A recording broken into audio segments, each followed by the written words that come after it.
today's topic. Now the topic is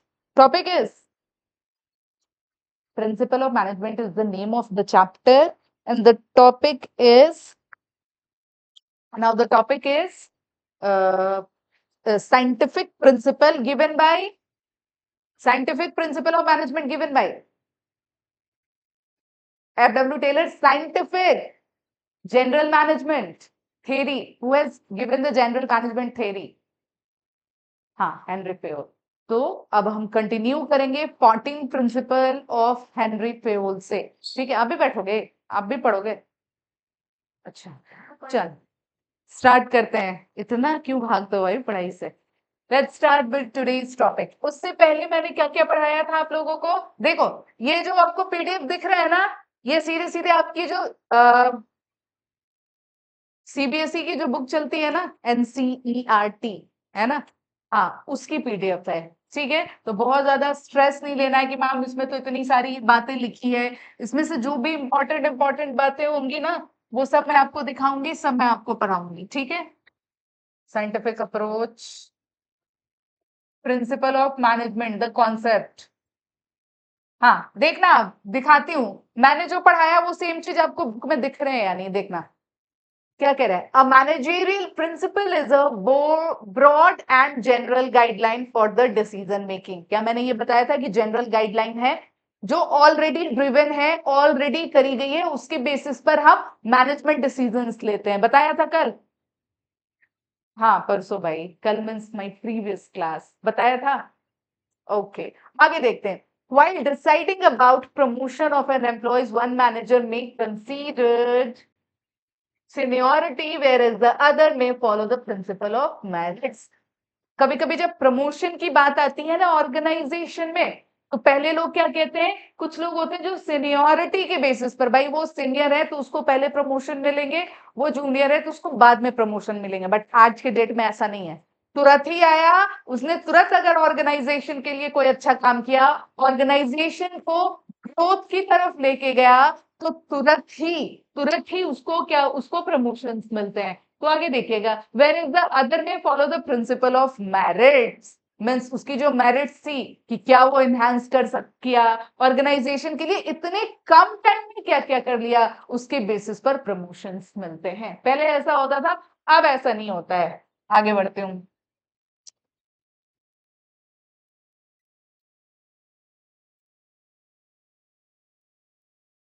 हाँ, ठीक है, चलो. Nature and features of management, principal of management. Management नहीं, ये प्रिंसिपल ऑफ मैनेजमेंट था. मैंने प्रीवियस क्लास में नोट्स टाइप लिखवाया था, सामने है आप लोगों के, सामने रखो तो. और प्लीज एक जो बिजनेस स्टडीज की नोटबुक अलग बना दो. एक खिचड़ी आपकी है भाई, आप एक्सेप्शनल हो, क्योंकि ये खिचड़ी कब तक परोसोगे? एक प्रॉपर नोटबुक रहेगी तो कहीं कुछ लिखोगे, तो एक बार बिजनेस स्टडीज पढ़ने बैठोगे तो उस नोटबुक में एक जगह आपको सब मिल जाएगा. ठीक है, तो आइए, सबसे फर्स्ट में मैंने क्या यूनिवर्सल एप्लीकेबिलिटी लिखवाई थी, लिखवाया था ना. देखो, सीबीएसई के फर्स्ट में है कि यूनिवर्सल एप्लीकेबल है. मैंने आपको एग्जांपल्स भी दिए थे लॉ ऑफ ग्रेविटी का, कि अगर लॉ ऑफ ग्रेविटी इंडिया में काम करता है तो सेम जापान में काम करेगा, सेम नीदरलैंड में काम करेगा, सेम अमेरिका में काम करेगा, सेम चाइना में काम करेगा. तो उसी तरीके से जो साइंटिफिक प्रिंसिपल ऑफ मैनेजमेंट है ना, वो हर जगह इक्वली ही काम करेंगे. बस ऑर्गेनाइजेशन अगर डिफर करेगा तो उसके बेसिस पर थोड़ा सा डिफरेंसेस उसमें आएंगे, क्योंकि ऑलरेडी हमें पता है मैनेजमेंट इज टाइम के साथ वेरी होता है. क्या है? डायनामिक. टाइम के साथ वेरी होता है. तो ये चीज मैंने आपको बताया था. यूनिवर्सल एप्लीकेबिलिटी देख लिया आपने. जनरल गाइडलाइंस के बारे में लिखवाया है कि एक जनरल गाइडलाइन है, रूल्स रेगुलेशंस. जैसे मैंने एग्जांपल्स भी दिया था जनरल गाइडलाइन में, जब आप कोई नई मशीन्स, आप लोगों का ये दिया था, क्या उसको कहते हो, ट्रिमर्स, गर्ल्स के मैंने हेयर कर्लर. अब तो उसका थोड़ा सा ट्रेंड चला गया ना हेयर स्ट्रेटनर का, अब तो कर्लर वाला ट्रेंड आ गया है ना. तो इनके मैंने ये एग्जांपल्स दिए थे कि ऐसे क्यों कर रहे हो, नहीं पता है? नहीं, ठीक है. ठीक है, मेरे पास है, जब जरूरत होगी तो ले लेना. ठीक ना. हाँ, उसके साथ वो दिया हुआ है, लेकिन मैंने मैनुअल इधर उधर कर दिए हैं. अब मैनुअल कौन पढ़ता है, अब तो डायरेक्ट जाता है, एक वीडियोस आप लोग देखते हो कि ये काम कैसे होगा, उसके अकॉर्डिंग कर लेते हो। आ जाओ। तो एक जनरल गाइडलाइन है। Second, third, form by practice and experimentation. बताया था मैंने कि ये जो प्रिंसिपल ऑफ मैनेजमेंट है, ये एक ही दिन में नहीं हो गए, बार बार इसको एक्सपेरिमेंट किया गया, बार बार इसको प्रैक्टिस करी गई है ना। अगर एक बार एप्पल गिरा ना, तो एक बार में ही हमने नहीं लिख दिया कि लॉ ऑफ ग्रेविटी की वजह से न्यूटन साहब ने देखा कि ऊपर से एप्पल फॉल हो रहा है तो नीचे ही गिर रहा है, ऊपर नहीं गिर रहा है ना। उन्होंने बार बार देखा, इस चीज को बार बार देखा, उसको बार बार प्रैक्टिस की, उसको बार बार एक्सपेरिमेंट किया, तब जाके वो लॉ में लिखाया है ना। आप नहीं, आपकी याद में नहीं, हमारा जो डॉर्फ प्लैनेट है, सुने हो डॉर्फ प्लैनेट के बारे में? नहीं सुने हो? अच्छा, आपके लिए एक और इन्फॉर्मेशन है, नेक्स्ट फ्राइडे वाले क्लास में दूंगी, अभी मैं टॉपिक से फिर डेविएट कर जाऊंगी। मुझे 3-4 बातें आज पढ़ानी है, उसके बाद नेक्स्ट डे दूंगी बहुत अच्छी सी इन्फॉर्मेशन, आपको जरूरी है आपके लिए जानना। हाँ, तो form by practice and experimentation, ऐसे ये नहीं बनता है, ये प्रैक्टिस एंड एक्सपेरिमेंटेशन से बनता है। फिर फ्लेक्सिबल, फ्लेक्सिबल लिखाया था, 5 पॉइंट्स मैंने लिखाए थे, इसमें 7-8 पॉइंट थे, जिसमें से मैंने 5 आपको लिखाए थे। फ्लेक्सिबल है, टाइम के साथ वो चेंज होगा, एनवायरनमेंट के अकॉर्डिंग चेंज होगा। सेम टाइम पे अगर हम इंस्टीट्यूशनल ऑर्गेनाइजेशन में अगर हम पढ़ा रहे हैं तो वहां अलग तरीके से होगा। सेम अगर हम प्रोडक्शन डिपार्टमेंट में हैं, वहां अलग तरीके से होगा। हम फाइनेंस डिपार्टमेंट में हैं तो वहां अलग तरीके से होगा। तो time to time, place to place, जगह टू जगह वेरी करेगा। मैंने एग्जांपल में कौन सा दिया था? केएफसी दिया था। क्या दिया था? मैकडोनल्ड्स। क्या दिया था? मैकडोनल्ड्स दिया था। कहा था कि इंडिया में जब उसकी मेन्यू की बात आई थी तो उसमें से पॉर्क और बीफ हटाया गया था, whereas other foreign countries में पॉर्क और बीफ ही वो सर्व करते हैं, बट इंडिया में वो पॉर्क बीफ नहीं सर्व करते हैं। अदर कंट्री में वेज और नॉन वेज जैसी कोई बात नहीं होती, आप जानते हो ये बात? कभी आप इंटरनेशनल फ्लाइट में ट्रेवल करोगे, आई होप, आई विश सब लोग करो, तो वहां ना वेज नॉन वेज नहीं, आपसे पूछेंगे, आप वेज थाली ऑर्डर दोगे ना तो उसमें एग वगैरह सब वो ला कर दे देंगे, कहा जाता है एग वेजिटेरियन होता है? नहीं पता? हाँ, तो वहां होता है नॉन वेज, और नेक्स्ट इज जैन थाली, तो वो आपको वेज में मिलेगा, ठीक है। तो फ्लेक्सिबिलिटी टाइम के अकॉर्डिंग है, तो वही फॉरेन में केएफसी की बात करो, आप उसकी बात करो, तो वहां ये चीजें होती हैं, इंडिया की तरह नहीं है। चलो, तो ये हो गया आपका रिवीजन। आगे बढ़ते हैं, आज का जो टॉपिक है,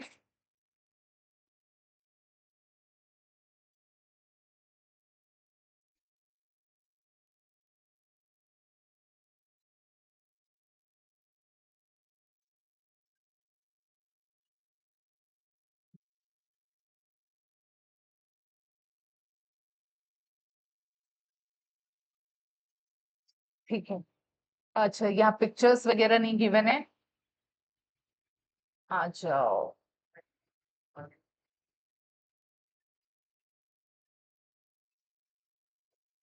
आ जाइए, हेडिंग डालिएगा आप, ये हेडिंग डालना, significance of principal of management, heading डालिए जल्दी से, significance of principal of management.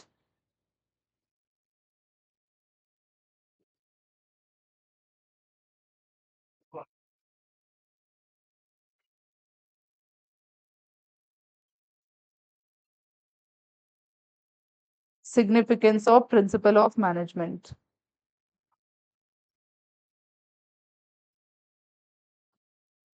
Significance of principal of management लिख लिया? हेडिंग डाला, सिग्निफिकेंस मीन्स इंपॉर्टेंस होता है, ठीक है। Significance of principal of management means importance of principal of management. Have you any doubt? हाँ, नहीं, कंटिंजेंट मीन्स क्या होता है? डेलिब्रेट, जानबूझकर। फ्लेक्सिबल लगभग लगभग सेम है, लेकिन 100% सेम नहीं है। फ्लेक्सिबल का मीनिंग भी वही सच में होता है, फ्लेक्सिबल, और दूसरा कंटिंजेंट। कंटिंजेंट होता है सिचुएशंस के अकॉर्डिंग। फ्लेक्सिबल तो है, बट सिचुएशन से पहले हम मैनेजमेंट मैनेजर का ऑर्डर लेंगे, बट जैसे ही कहेगा डेलिब्रेट, डेलिब्रेट मीन्स आप पे डिपेंड, फिर हमें ऑर्डर लेने की जरूरत नहीं पड़ेगी, अपने अकॉर्डिंग हम मैनेजमेंट एनवायरनमेंट को देखेंगे। आ जाओ, सबसे पहले हेडिंग डालना। मुझे यहाँ से दिखता ही नहीं है, क्लियर रीजन मेरा यहाँ से ही होता है इसका। हेडिंग डाला, significance of principal of management. आगे ऊपर चढ़ाओ, हेडिंग डाल लिया? हाँ, आ जाओ। हाँ, सबसे फर्स्ट में आप लिखना प्रोवाइडिंग नंबर 1, हाँ, providing useful insights, providing useful insights, providing useful insights, providing managers with useful insight into reality भी है। अच्छा चलो कोई नहीं, लिखो आप providing managers with useful insight into reality।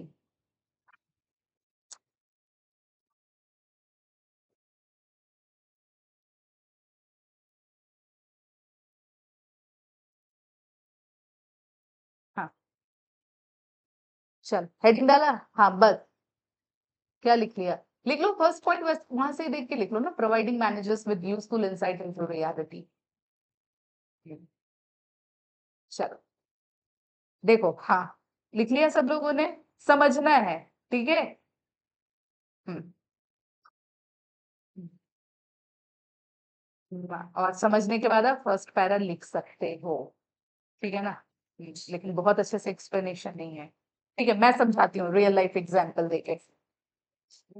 हाँ, क्या कह रहे हैं, providing managers with useful insights, इसमें क्या होता है, जो प्रिंसिपल ऑफ मैनेजमेंट है, सुन लो फिर आप फ्रेंड से बातें करना, ठीक है। पॉइंट वाइज सुनोगे तो पढ़ना कम पड़ेगा, सुनोगे नहीं तो रट रटाना पड़ेगा, है ना।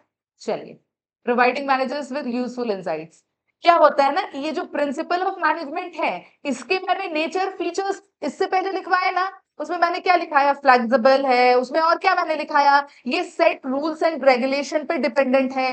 तो ये सारी चीजें प्रिंसिपल ऑफ मैनेजमेंट में होती हैं। तो वो क्या करता है ना, पहले से ही जो मैनेजर्स है ना, प्लीज स्टॉप टॉकिंग, जो मैनेजर्स है ना, को पहले से ही बताता है, यूजफुल इंसाइट आगे दिखा रहा होता है कि अगर इस सर्कमस्टांसेस में ये स्टेप तुमने नहीं लिया तो ये वाली प्रॉब्लम आएगी, इस सर्कमस्टांसेस में तुमने ये स्टेप्स ले लिया तो ग्रोथ की तरफ जाओगे। तो यही होता है जो प्रिंसिपल ऑफ मैनेजमेंट होते हैं, उसकी क्या इंपॉर्टेंस है, तो मैनेजर के लिए इंपॉर्टेंस है कि वो पहले ही काम से पहले, जैसे बच्चा जब स्लोली स्लोली चलना सीखता है तो आप कहते हो ना, बाबू वहां मत जाओ, थोड़ा ऊपर है, तुम गिर जाओगे। तो same happens with the manager, ये जो प्रिंसिपल ऑफ मैनेजमेंट है वो ऑलरेडी सेट रूल्स रेगुलेशंस है, उससे इधर उधर चलोगे, उसके अगेंस्ट जाओगे तो ऑर्गेनाइजेशन आपका डाउनफॉल होगा, ऑर्गेनाइजेशन आपका गिरेगा। तो क्या काम होता है प्रिंसिपल ऑफ मैनेजमेंट का, वो मैनेजर्स को पहले ही यूजफुल इंसाइट्स प्रोवाइड करती है। वो दिखाते हो ना, आप पाम रीडिंग कराते हो, भैया देखो तो मेरा फ्यूचर कैसा है। तो same happens with the manager, वो जब प्रिंसिपल ऑफ मैनेजमेंट पढ़ लेता है तो उसको प्रोवाइड करती है इंसाइट, पहले से बताती है ये सर्कमस्टांसेस आ सकते हैं और ये सर्कमस्टांसेस में यही स्टेप्स लेने, अगर ये स्टेप्स नहीं लोगे तो कंपनी तुम्हारी ग्रो नहीं करेगी। चलिए फर्स्ट लिखा ना, उसका 1 पैरा लिख लो, बहुत अच्छा एक्सप्लेनेशन इसमें नहीं है, पीडीएफ ठीक है तो रहने दो, पॉइंट वाइज लिखते जाओ, मैं समझाती जाती हूँ, ठीक है ना, पीडीएफ मिलेंगे आपको। हाँ, पॉइंट नंबर 2 लिखना आप,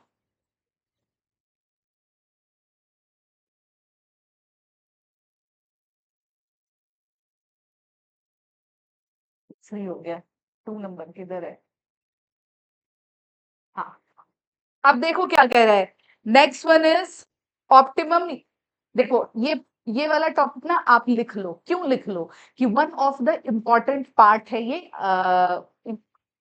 क्या कह रहे हो, पहले वाले भी लिखवा ही दूंगी, क्यों, पहले तो पीडीएफ मिल गए हैं ना आपको, क्यों मैं लिखवाने कह रही हूँ कि, तो वो वहीं से लिखने पड़ेंगे आपको फिर, ठीक है। क्यों मैं कह रही हूँ ना कि बाकी बुक खोल के बैठोगे, देखा ना, तो बहुत लंबी चौड़ी लिखी हुई है, फिर आपको समझ नहीं आएगा, और यहां से आप लिखोगे तो 2-3 लाइन में पूरी बात उसमें लिखी हुई रहेगी, ठीक है। तो number 2, optimum utilisation of resources, यहाँ क्या लिख रखा है, हाँ ठीक है, यहाँ ये ठीक है, optimum utilisation of resources, optimum utilization of resources and effective administration, optimum utilization of resources and effective administrations, optimum, point number 2, optimum utilization of resources and effective administration, ऊपर ही चढ़ जाते हूँ, optimum utilization of resources and effective administrations।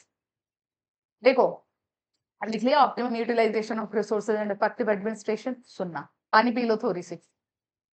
अब सुनो, कभी भी exam में, कोई सी एग्जाम हो, कोई कॉम्पिटेटिव एग्जाम हो, कुछ भी हो, जैसे आपको क्वेश्चन मिलता है, सबसे पहले उसके वर्ड्स को पकड़िए, उसके वर्ड्स को पकड़कर उसकी मीनिंग समझने की कोशिश कीजिए, और जब आप मीनिंग समझ जाओगे तो अपने आप एलोबरेट आप कर दोगे। क्या कह रहे हैं? Optimum utilisation of resources. I think आपने 11th में इकोनॉमिक्स में पढ़ा है optimum utilisation of resources. Optimum utilisation of resources का क्या मतलब होता है?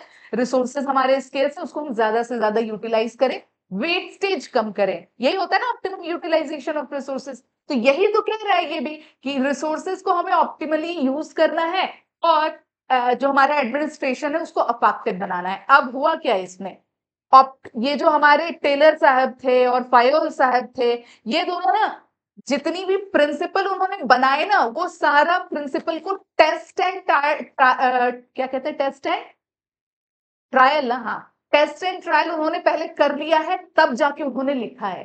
तो ऑलरेडी वो अपनी रिसोर्सेज को वेस्ट कर चुके थे टेस्ट एंड ट्राई कर करके।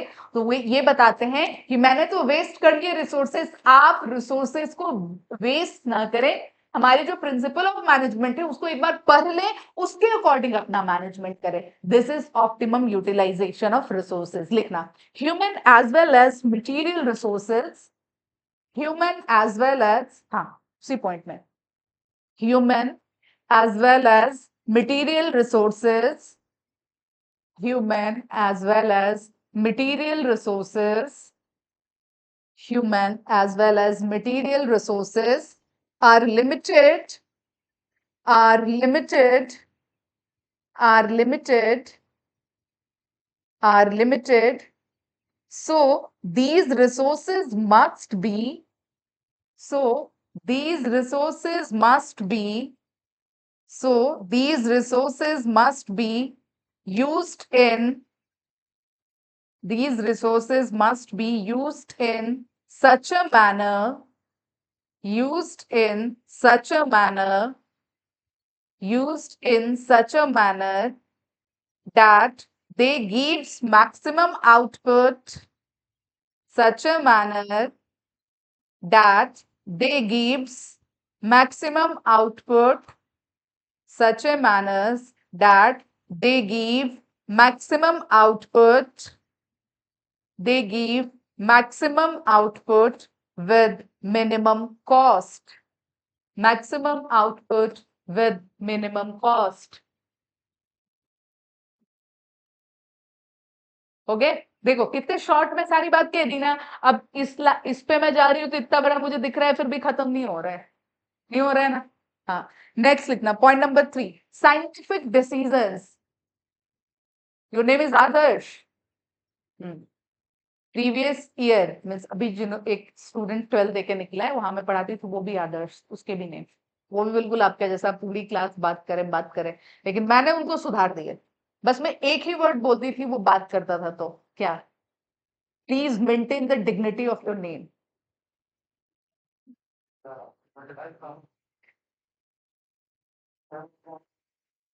सुधर जाओगे आप भी, बिगड़े हो ही नहीं, वो तो चुलबुले हो। ओके, आ जाओ।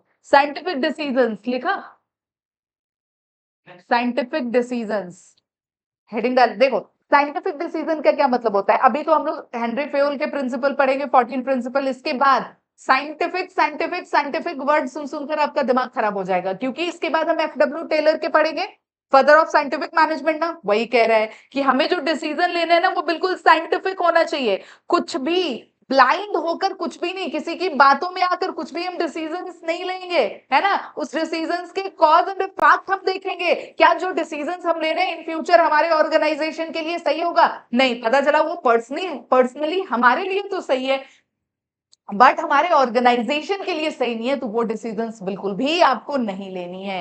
तो डिसीजंस कैसी होनी चाहिए, साइंटिफिक, है ना, वो सिचुएशंस जो है उसको एसेस करे, ऐसा डिसीजंस लेनी चाहिए। ठीक है, तो यही है scientific decision. Thoughtful, justifiable decision, सोच समझ कर लेना है, जस्टिफाई कर लेना है। तो ये कैसे होगा, तो हम जो बाद में जो एफडब्ल्यू टेलर्स के जो साइंटिफिक प्रिंसिपल ऑफ मैनेजमेंट पढ़ेंगे ना, उससे हमें पता लगेगा। तो लिखना, management principles help in, management principles help in taking, Management principles helps in thoughtful and taking thoughtful and management principle helps in taking thoughtful and taking thoughtful and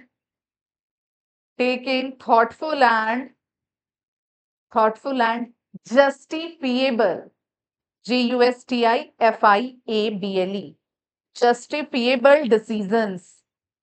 justifiable decisions. They emphasize emphasize, repeat करूं? They emphasize logics rather than blind faith. They emphasize logics rather than blind faith. है ना? हम logic की बात करेंगे, आंख बंद करके भरोसा नहीं करना है। दुकान वाले ने कह दिया ये वाली एसी ले जाओगे ना डबल कूलिंग करेगा, है ना, बिजली बिल भी बिल्कुल जीरो आएगा, तो ब्लाइंड फेथ नहीं करना है ना, देखना भी है, पता भी लगाना है कि इसके कंपैरिजन में मार्केट में और कौन सी एसी होगी। चलो, पूरी क्वालिटी आप में उसकी है, उस आदर्श की। वो भी ऐसे बातें कर लेते, कहता ma'am ma'am now next one is next one तो बहुत अच्छे से मैंने समझाया, साइंटिफिक डिसीजंस हो गए ना। हाँ, आ जाइए, ये वाले लिखना next. Meeting changing environment requirements. Meeting changing environment requirements, side हो जाऊं? Meeting changing environment requirements. अब सुनना, लिखने के बाद सुनना। Meeting changing environment requirements, meeting changing environment requirements. सुनना, अब देखो, एनवायरनमेंट मीटिंग चेंजिंग एनवायरनमेंट, हर टाइम एनवायरनमेंट मींस ये हमारा पोल्यूशन वाला एनवायरनमेंट नहीं, हम यहाँ अगर बात करें तो ऑर्गेनाइजेशनल एनवायरनमेंट, तो हर क्षण हर पल वो चेंज हो रहा है ना, चेंज जैसे जैसे न्यू टेक्नोलॉजी आ रही है वो सब अडेप्ट कर रहा है, ठीक है। तो जो चेंजिंग एनवायरनमेंट है ना, उसको कौन रिक्वायर करता है? हमारा साइंटिफिक प्रिंसिपल ऑफ मैनेजमेंट। जो जो चेंजेस आए हैं हमें भी अपने ऑर्गेनाइजेशन में लाने हैं, नहीं आ पा रहा है फिर भी उसको रिक्वायर करना है कि कैसे होगा, नहीं क्यों होगा, होगा तो कौन कौन से स्टेप्स हमें फॉलो करने पड़ेंगे, तो यही कहता है। तो साइंटिफिक मैनेजमेंट क्या करता है? हमें हेल्प करता है, principal of management, scientific management भी साइंटिफिक मैनेजमेंट नहीं पहुंचे, प्रिंसिपल ऑफ मैनेजमेंट हमें हेल्प करता है कि जिस तरीके से हमारा क्या कहते हैं ऑर्गेनाइजेशन ग्रो कर रहा है, ऑर्गेनाइजेशन चेंज हो रहा है, ऑर्गेनाइजेशन एआई मेटा ये सब कुछ यूज कर रहे हो ना। और क्या कहते हैं, अब तो 6G आने वाला है, इंडिया ने बना लिया ना 6G, नहीं बनाया है, प्रोसेसिंग है, बन चुका है 6G अभी, बन के रेडी है, स्टूडेंट बनाए हैं इंडिया के, हाँ, बनकर रेडी है, टेस्ट ट्रायल वगैरह हो गया, फिर उसकी फर्दर क्या कहते हैं ये होते हैं ना डॉक्यूमेंटेशन वगैरह हो चुका है 6G। पर यही रीजन से बाकी जो अमेरिका एंड सारी कंट्रीज में खलबली मची हुई है। आ जाइए, मीटिंग चेंजिंग एनवायरनमेंट रिक्वायरमेंट्स लिखिएगा। Management principle train the managers, management principle train the managers, आज बहुत जल्दी टाइम निकल गया है। Management principle train the managers, management principles train the managers in implementing the in implementing the in implementing the changes in organization,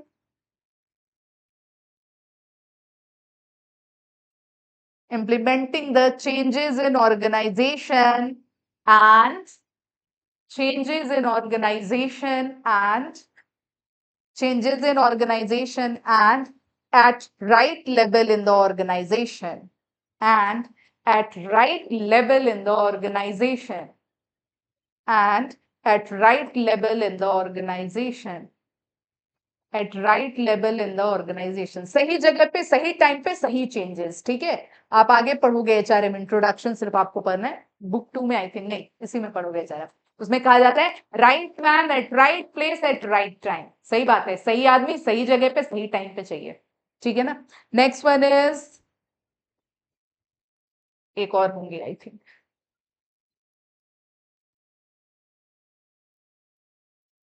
हाँ, management training education and research, heading डालना, management training education and research, fulfilling social responsibility नहीं आया, okay क्या था, okay let me check, point number 5 is fulfilling social responsibility, so common, हाँ, okay, God said response to the call. Okay, fulfilling social responsibilities. Fulfilling social responsibilities. Fulfilling social responsibilities. हाँ, fulfilling social responsibility. ध्यान से सुनना, ये तो मुझे लिखवाने की भी जरूरत नहीं, इतना मैंने आपको पढ़ाया है। सोशल, सोसाइटी के लिए काम करेगा, एम्प्लॉयमेंट जनरेट करेगा, एनवायरनमेंट को पोल्यूटेड होने से बचाएगा, बताया ना, ये सब बताया ना, क्वालिटी ऑफ प्रोडक्ट प्रोवाइड करेगा, है ना, क्या कहते हैं, एडल्टरेशन, एडल्टरेशन नहीं करेगा, ये सारी चीजें। चलो, फुलफिलिंग सोशल रिस्पॉन्सिबिलिटी, सुनना, सुन लो, सुनो तो फिर फोन देखना, रख लो, 20 मिनट्स और मेरे हैंड में है, ठीक है। देखो, जो भी कुछ भी आप प्रोडक्शन कर रहे हो, आप बैग प्रोड्यूस कर रहे हो, फोन प्रोड्यूस कर रहे हो, बुक्स प्रोड्यूस कर रहे हो, ये पूरा कमरा प्रोड्यूस कर रहे हो, एसी प्रोड्यूस कर रहे हो, कुछ भी प्रोड्यूस कर रहे हो, रॉ मटेरियल अल्टीमेटली आप सोसाइटी से उठा रहे हो ना, रॉ मटेरियल सोसाइटी से। आप कहोगे मैम प्लास्टिक सोसाइटी से कहाँ आता है, बनता तो सोसाइटी में ही है ना, तो ये सारा कुछ आप सोसाइटी से, अगर सोसाइटी आपके प्रोडक्शन के लिए रेस्पॉन्सिबल है कि जो प्रोडक्शन का काम करेगा तो मैं उसको हेल्प करूंगा, कोई मेडिसिन बनता है तो रॉ मटेरियल सोसाइटी से, कुछ भी बना रहे हो तो आपकी भी तो फॉर्मेलिटीज टुवर्ड सोसाइटी होनी चाहिए ना, या नहीं होनी चाहिए, होनी चाहिए ना।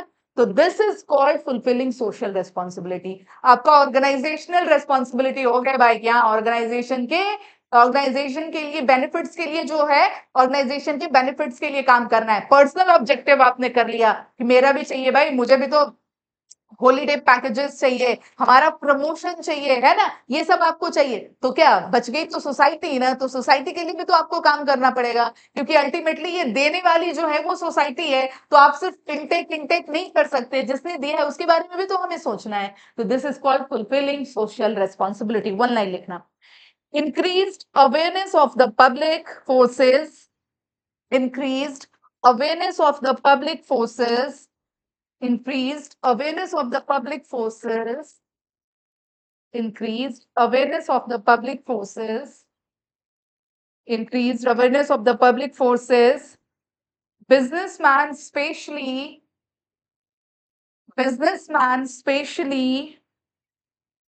companies to fulfill their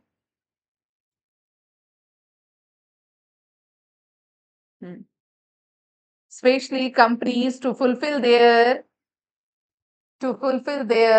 social responsibilities, to fulfill their social responsibility. Okay? Okay. Done with this? Move towards the last point.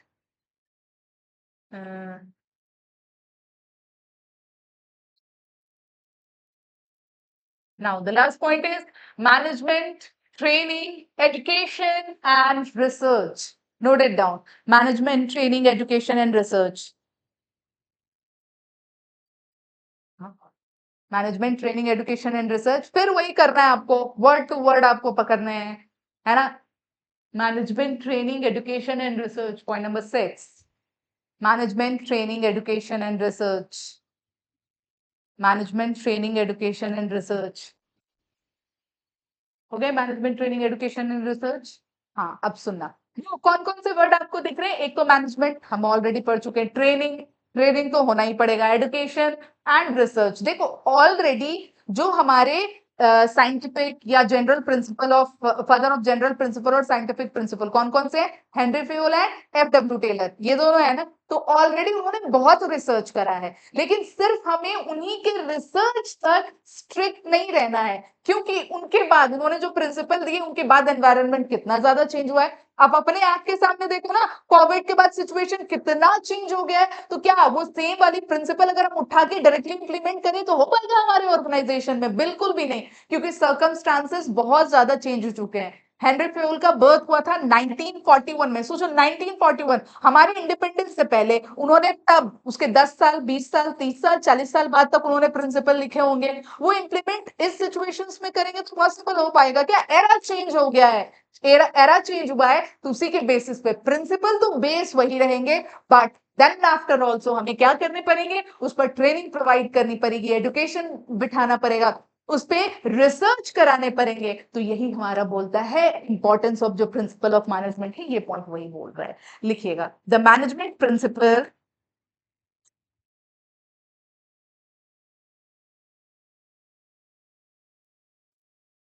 the management principle stress on the management principle stress on the management principle stress on scientific judgments and logical thinking. Scientific judgment, हाँ ऊपर भी लिखा है, scientific judgment and logical thinking. Scientific judgment and logical thinking. हाँ ठीक है, थोड़ा इसमें ज्यादा लिखाऊंगी। Scientific judgment and logical thinking लिखना। As these principles provide, मैंने कहा ना थोड़ा ज्यादा लिखाऊंगी। As these principles provide, as these principles provide, as these principles, huh? Repeat. Okay. The management principle stress on scientific judgment and logical thinking. Scientific judgment and logical thinking लिखा? आगे लिखना। As these principles provide, as these principles provide organized body of knowledge, as these principles provide organized body of knowledge, organized body of knowledge, organized body of knowledge to perform research work, to perform research work. Stop talking, please. To perform research work and generate more and more knowledge. To perform research work and generate more and more knowledge,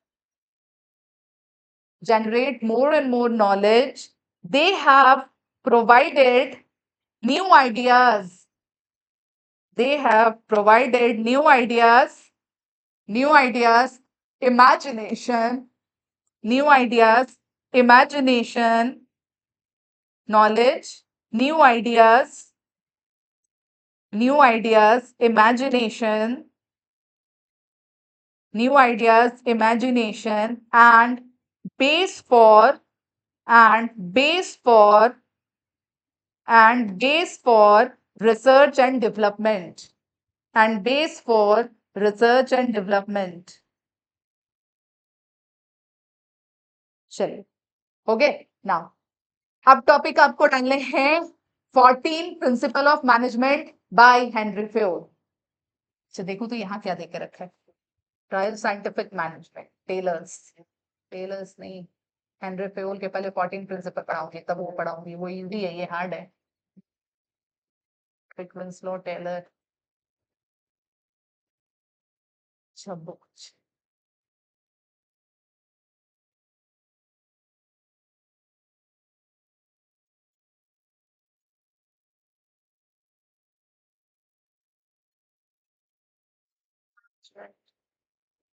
techniques of scientific management functional performance, ये तो कुछ ज्यादा ही है।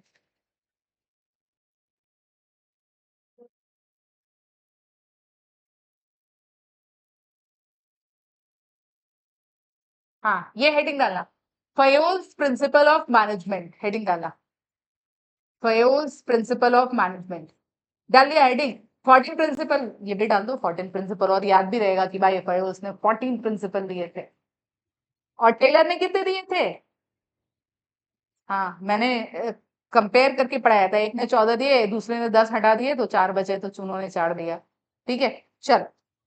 हाँ, अब आ जाओ। अ, हाँ, अब देखो लिख लिया।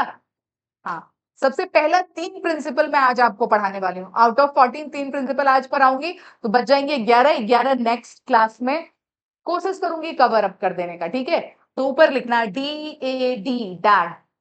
हाँ, ऐसे लिखना है। अच्छा, इस पे पेन चलेगा या नहीं चलेगा?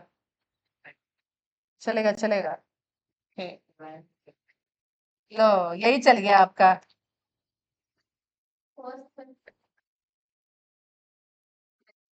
रुक जाओ, screenshot. USB drive.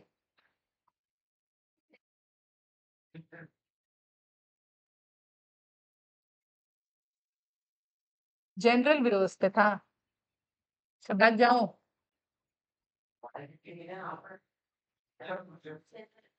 General USB drive. अच्छा, हाँ, उसमें ही डाल दिया था इन लोगों ने। ठीक है। हाँ, ऐसे लिखना है DAD, छोड़कर, जैसे हाईलाइट करके लिखते हो ना DAD। फर्स्ट वाला क्लिक करो ये। अब लिख दूं? कैसे लिखोगे? अच्छा, ऐसे लिखना D, और यहाँ ऐसे जगह छोड़ना, A, ऐसे लिखना, और फिर ऐसे लिखना DAD, डैड, ऐसे लिखना। लिख दिया डैड? हाँ, लिखो। दिखाई दे रहे हैं? ठीक है ना? DAD, डैड लिख लिया। फर्स्ट D में आप लिखना division of work.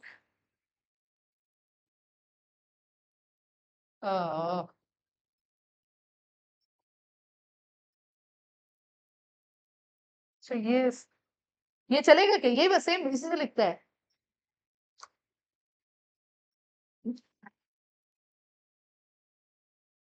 Division of work लिखा।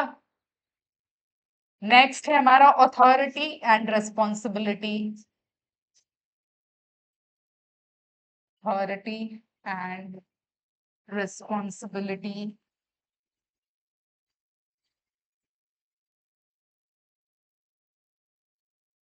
अथॉरिटी एंड रिस्पॉन्सिबिलिटी, DAD ना? डिवीजन ऑफ वर्क होगा next. Unity of direction, UNIT। हाँ जी, बिल्कुल।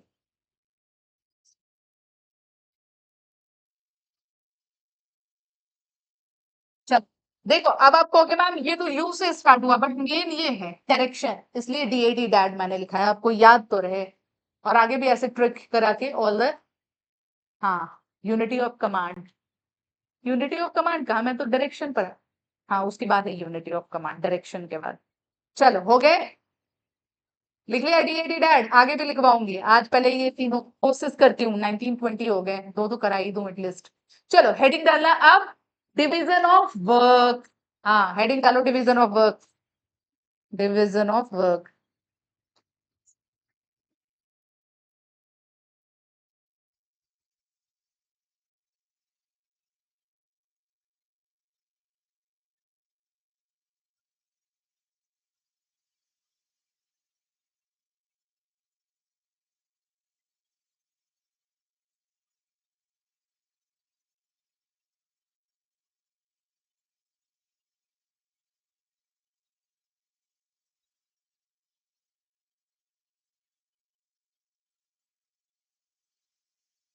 हाँ, चलो आ जाओ, डिवीजन ऑफ वर्क। सुन लो अब 2 मिनट, मुझे भी गर्मी लगनी स्टार्ट हो गई है। सुनो, डिवीजन ऑफ वर्क एक भी पढ़ लो एटलीस्ट।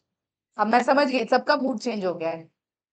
5 मिनट एक पढ़ा के फिर भेज दो। देखो, डिवीजन ऑफ वर्क जैसा इसका नेम वैसा इसका फील्ड। डिवीजन मीन्स क्या होता है? डिवाइड करना। ऑफ का, किसका? काम का। वर्क को डिवाइड कर दिया ना, that is division of work. Organization में होगा क्या? एक बड़ा सा काम है, फॉर से आप टीचर्स डे सेलिब्रेट कर रहे हो ना, हम आप सबके लिए सबसे बड़ा फंक्शन होता है या नहीं होता है? होता है। ये वो यूट्यूब रील्स वाले, वो वाली, आ जाओ। हाँ देखो, तो आप क्या करना है भाई, गर्ल्स लोग डेकोरेशन अच्छा करते हैं इनके जिम में, बॉयज लोग ना क्या कहते हैं, हाँ गर्ल्स में से कोई होंगी जिन बहुत अच्छा केक बेक करती होंगी, करते हो कोई अच्छा? चल अच्छी बात है ना, इसमें असली रिएक्शन क्या है? आपको आता है? मैं आपसे पूछ रही हूँ ना, सीखो, सब सीखो, टीचर्स डे तक सीख के रखो बेक किया हुआ केक। ठीक है, सीखना। आपको आज की डेट में तो इतना यूट्यूब से देख लो, अभी नहीं देखो, अभी घर जाके देखना आप। मेरे जैसी लड़की यूट्यूब से देख के बना लेती है तो आप लोग तो बना ही लोगे। आ जाओ। तो डिवीजन ऑफ वर्क में क्या हुआ ना कि सबको जो काम आता है उसके बेसिस पे वर्क डिवाइड कर दिया गया। तो इससे होगा क्या, जो काम आता है उसके बेसिस पे वर्क डिवाइड करने के बाद क्या होगा ना, हमारा फायदा होगा कि जो काम करेगा मन से करेगा, मन से जब वो काम करेगा उस चीज को करना अच्छा लगता है ना, तो उसमें से ना एक स्पेशलिटी निकल कर आएगी। वो केक बेक ये अच्छा करती है और दे दिया जाएगा मुझे, तो मैं तो जैसा तैसे करूंगी ना, ये अच्छा करती है तो ये बेटर करेगी। ठीक है, तो ये अपनी स्पेशलिटी डालेंगी उस केक में, है ना, उस केक में वो स्पेशलिटी डालेंगे कि ये सारी ये इंग्रेडिएंट्स देने के बाद केक और ज्यादा अच्छा होता है। ठीक है, तो यार अच्छी बात है, आपको आ जाए, ऐसे मत देखो आप, है ना, तो सीख लो ना, यही एज है सीखने का। ठीक है, आज मुझे शौक बड़े है सारा कुछ सीखने का, बट मेरे पास टाइम नहीं है। तो यही वो एज होता है हर कुछ सीखने का। ठीक है, आ जाओ। तो क्या कहा मैंने, तो डिवीजन ऑफ वर्क का फायदा क्या होता है कि इससे स्पेशलिटी उभर के आती है। जो भी काम हम किसी से कराते हैं वो एक स्पेशल अनोखे तरीके से करता है और अच्छे तरीके से करता है, इसीलिए डिवीजन ऑफ वर्क कराया जाता है। मुझे तो बड़ा अच्छा लगा इनका कॉन्सेप्ट डिवीजन ऑफ वर्क का ना। लिखोगे एक दो लाइन, थोड़ा सा लिख लो, दो लाइन लिख लो। According to this principle please, according to this principle, इन सब में बहुत बड़े हैं और भी मेरे फाइल्स में बहुत बड़े हैं। According to this principle, as far as possible, according to this principle, as far as possible, according to this principle, as far as possible, the whole work is divided into, the whole work is divided into, the whole work is divided into, the whole work is divided into, the whole work is divided into small parts, small parts. The whole work is divided into small parts and each individual should be assigned, and each individual should be assigned only the part,